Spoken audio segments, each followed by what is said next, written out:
and welcome to Kit Guru One and all. You're here with me, Christina, to take a look at Razer's BlackWidow V3 Pro wireless keyboard, coming in at £229.29.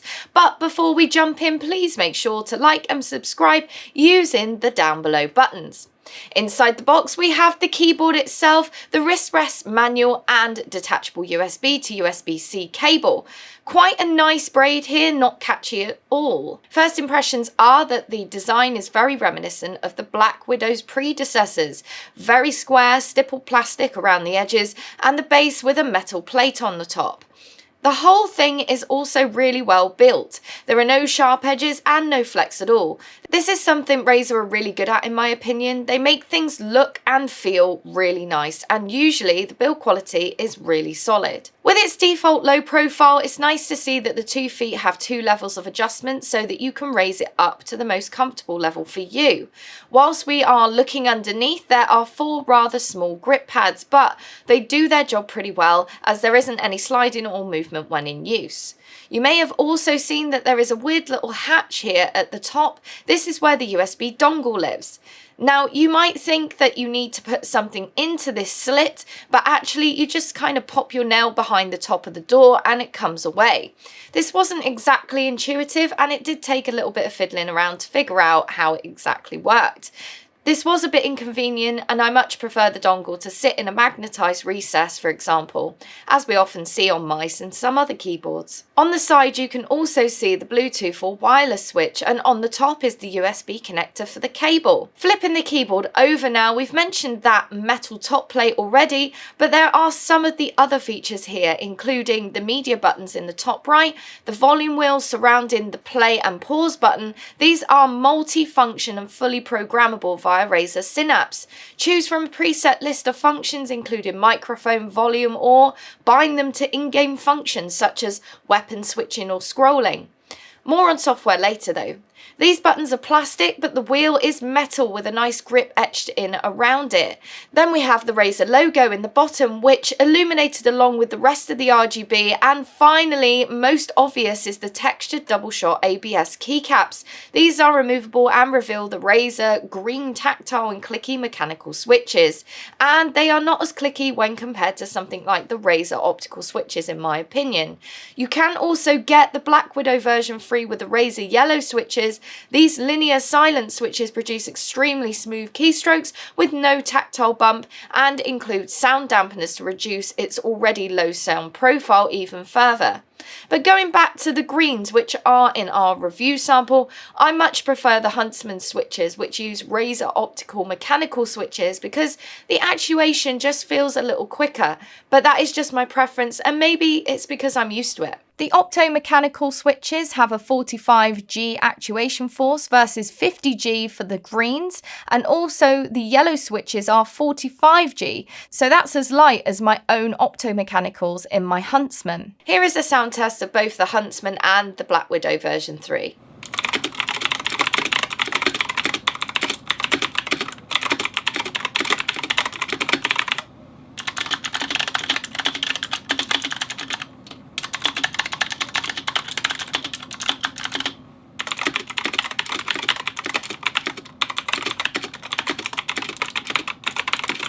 Moving on to the wrist rest now, this is really comfortable and smooth pleather. Also, it has a nice width to it. There's enough room for your wrist to rest at any angle, but unfortunately, there is no magnetic connection or any kind of connector on the front side of the keyboard, so the wrist rest does just kind of sit there. However, in general use, it didn't move around too much, luckily, but still would have been nice to have some sort of connection here.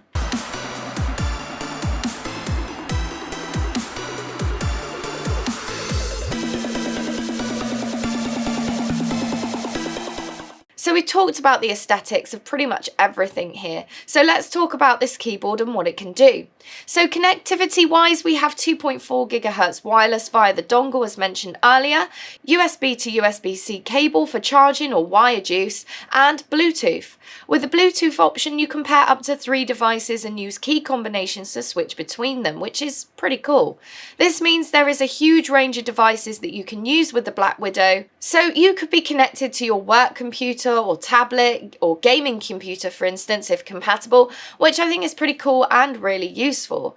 However, how did the BlackWidow version 3 work out when gaming? Well, I can say that there was no latency or lag here, and I found gaming to be easy on this keyboard.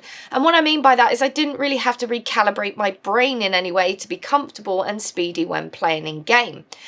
Just before we move on to the software, I wanted to talk to you about battery life. It hit low battery after about 4 days of use. The battery was dead about 3 days after that though.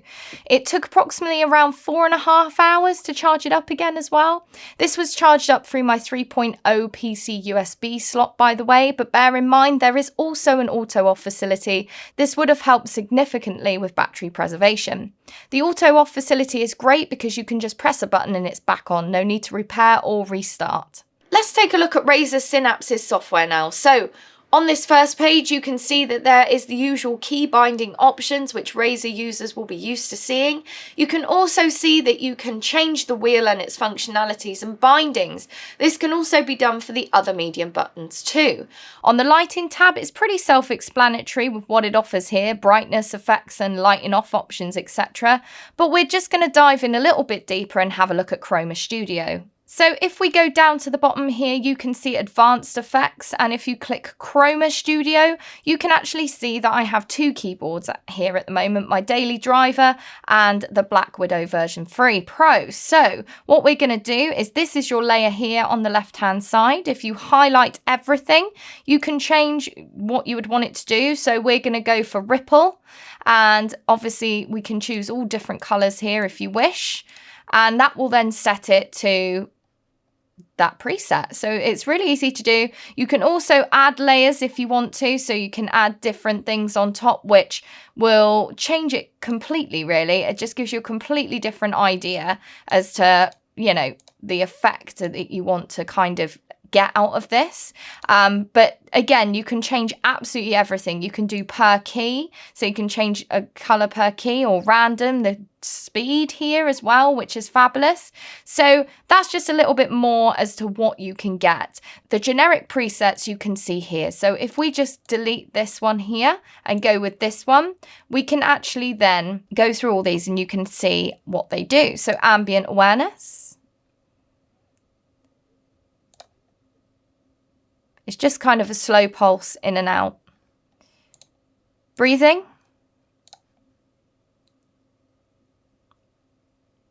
Slightly faster, brighter colours. Fire.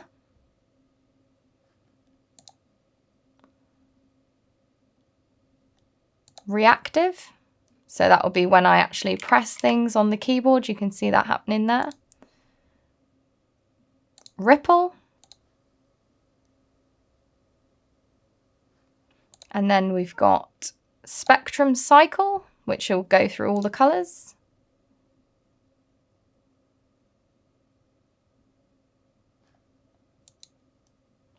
And then you've got starlight, which is just lots of different colours all over the place, quite nice.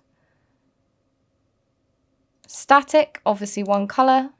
Wave, it's pretty cool. And then wheel, just like that.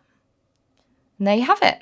Next we have power. Here you can choose some power saving options. I left this all on default, as you can see here. So I think we've learned all that we can about the BlackWidow version 3 Pro by Razer, and my conclusion is, for an RRP of $229.29, in my opinion, it's pretty overpriced for what it offers, but now it has dropped to £159 as of this video on Currys. That's a saving of nearly £70. This is a really reliable piece of kit and it does its job well, but the fact is, it's just another gaming keyboard with not much to offer that we haven't seen before. But with that significant price drop, I think it's definitely worth its price now. In terms of comparison, you have keyboards such as the Asus ROG Claymore 2 Wireless, which has a similar RRP. You can check that review out here on KitGuru 2, by the way. But this keyboard offers a much more modular approach to the keyboard, as well as all those other specs you might want. However, if you don't care about the wireless facility, you could always get something like the Asus TUF K7 keyboard, around 130 quid at the moment, and does the job just as well. So let us know what you think of the Razer's BlackWidow version 3 Pro wireless gaming keyboard. Will you be getting one? Check out our website daily for tech news, and don't forget those important sub and thumb buttons down there along with our merch link. See you next time here on Kit Guru. That's all from me, Christina. See you next time.